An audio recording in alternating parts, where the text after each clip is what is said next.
If you want to become a channel member, you now can. The UFC loves watching my videos and copywriting every single one of them, so it would really help. Charles Oliveira versus Islam Makhachev is imminent. It is on our horizons. And for everyone who watched my breakdown video of their first fight, Charles, look, I think he did a lot of things right. Now, what's alarming about that is he did very, very, very, very, very, very, very, very, very little damage to Islam. Other than a few knees to the body, he didn't damage him at all. Given the fact this entire channel is built upon Charles Oliveira now, if he loses again to Islam, what are the optics for the future? It's not looking good. So here's what I'm going to do. I have studied that fight front to back 25 times over. So we're going to do our best to build a game plan for Charles. Say, look, this didn't work. This is what we learned from the fight. This is what we learned from the Volkanovski fight. Now let's put all that together and come up with some kind of Hail Mary strategy to win this fight. Step 1, at the very first press conference, ask Makhachev why Putin locked up Magomedov. You took money from Magomedov. Hold on, you took money. You took money from Magomedov and you were a little lick ass rat. Now what? Putin locked him up. Actually, scratch that. That didn't work very well last time. Real step 1, pressuring Islam is not going to work like it's worked against Chandler, Dustin, Gaethje, and Dariush. Islam and Khabib as well always minimize danger. All of Charles' last opponents wanted to be striking. They wanted to be on the feet, striking. They did not want to go to the ground with Charles. So when Charles would pressure forward, they would let him come into the pocket because this is what they wanted. They wanted him in punching range. Charles was very hittable, but Islam had the reads on Charles' pressure all day. It was the same thing over and over and over again. Back up, Charles takes a step forward, triangle L1 square. All day, then he's out of range again. And it was like that, rinse and repeat. And Charles could not mount any offense. So just walking at Islam, it's not going to work. He's going to keep backing up, keep circling. He's going to come inside with a big shot and then be out again. And Charles is not going to be able to hit him all over again. So what he does is this. He doesn't need to completely rework his style, switch anything up, completely adopt a Mexican boxer style. What he needs to do is come to the center, hold the center of the octagon. Do not let himself get backed up. And then he just needs to stay there and cut Islam off. Every time Islam circles, Charles moves parallel with him. Not at him, parallel with him. Make Islam be the one that has to move forward. In that first fight, Islam was constantly striking on his terms. Lunge in, shot, knee, out again. And Charles was continuously playing catch-up. Well, this time, you make him strike on your terms. Step 2. If Islam pushes your head against the fence when you're on the bottom, for the love of everything that is holy, don't stay there this time. The fact of the matter was, you were being way too dependent on your guard. In that situation, you have to try to get up. Now, this isn't going to be easy to do, especially on a guy like Islam. This is going to be very, very difficult. The only way to get off your back in MMA is with the turtle. You have to turtle to your knees and try standing up. Islam's wrestling base being more freestyle means he doesn't specialize in pins the way folk style wrestlers do. See, in freestyle wrestling, the rule set is much more dependent on scoring points, which you have to do by getting positional advantages. Now, what makes this so hard about getting up against Makhachev is the second you get to your knees and start building a base, he's already circled to your back and he's got one hook in wrapped around one of your legs, causing you to get off balanced. If you become off balanced again, he's going to take you back down and get his second hook in.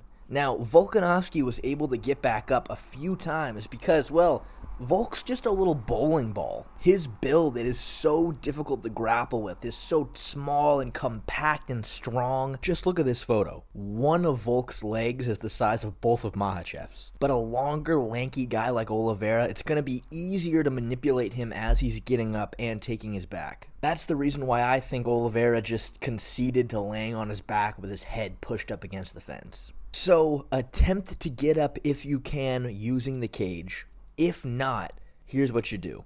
Just open the guard. In their first fight, there were 2 instances when Islam was on top that when Olivera opened his guard, Makhachev attempted to stand and pass the guard. Both times it didn't work super well. Both times caused a bit of a scramble, which is what we want.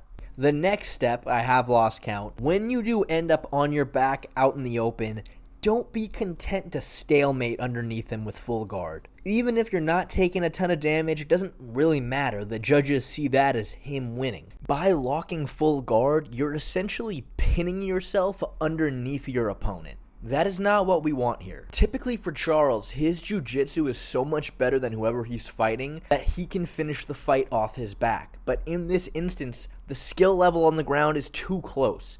I give the edge in submission grappling to Charles, but I don't think he's good enough to submit from guard. His submissions have to come from scrambles. Islam is going to be ready for those triangles and those arm bars from guard. There's not enough versatility in that position. So, cause scrambles. You should be constantly diving under for leg lock. You should constantly be trying to get him off balance, to put a hand on the canvas. This is going to open up so many arm attacks, so many things that's going to make him pull out, try to readjust. You should constantly be chasing submissions. Put him on the defense. If you do end up in full guard, take a few classes at a 10th Planet. Learn how to lock up a dead orchard. He's not going to know what that is. If the striking is once again not working out, shoot for takedowns. Even if Islam's defending perfectly, you could then chain that to drop down on a leg, see if you can take the back, maybe grab a front headlock. One thing that got 100% put in stone from that Volkanovski fight was how goddamn good Islam is with his hands. He is a very, very good striker. As we saw in my breakdown video, Islam has weird, unorthodox head movement that is very effective. He's constantly ducking and weaving his head and putting his arms in front of you. He was stuffing Charles' strikes. He was making it real tough to box with him. So Charles, what I want you to do is I want you to kick. Now, Islam has shown in the past against Dan Hooker, against Bobby Green, he is very good at catching the kick and then transitioning that into a takedown. But what is one thing that Khabib made sure Islam did not do in their first fight? No single legs, no double legs, because Charles Olivera's guillotine is world class. And they, like I said, minimize risk. So, none of that, because Charles will grab your neck. So knowing that information with their game plan, here's what I say. Spam the kicks. Absolutely spam them. We saw how good Charles' head kick was when he hit it behind a right hand against Beneil Dariush. Beneil said he felt off, he didn't feel right, his body wasn't responding right. Well, because the first kick Charles threw got him right in the ear, completely messed up Beneil's equilibrium. But how many times have you seen Islam check a leg kick?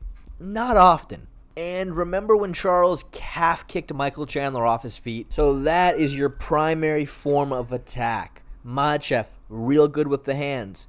Well, you're completely negating that by focusing on kicks. That is how Leon Edwards beat Usman in their third fight. Now, the comparison's not 1-to-1. Usman is definitely much more of a pure boxer than Makhachev is, but I still think it applies. Leon was not about to box with Usman, even if he was the slightly better boxer. Every time Usman tried pressuring him into the fence to get a takedown, get into punching range, Leon was like, nah. I am not going to be in your range. You're going to stay just outside of my kicking range. And since Olivera didn't land a single punch that first fight, I say completely switch up the striking game plan. The biggest problem Olivera had in that first fight was he couldn't get his game going. He kept trying to pressure. Islam, like I said, back up, lunging shot, back out again. If Islam did come in, he'd go all the way in, clinch, throw a couple knees, then be out again. He was making Olivera play catch up. Well, this time, Charles, you're forcing your game to go. You're forcing it. You're throwing those low calf kicks. You're clinching. You're shooting for takedowns. Keep pulling guard. Don't listen to Firas Zahabi. He's a dumbass. Pull guard. Attack submissions. Play your game this time. With this all being said, though, look, I'm not going to put any money on Charles, that's for sure. I mean, I've just got to be honest. I mean, I think Islam is the much more complete mixed martial artist.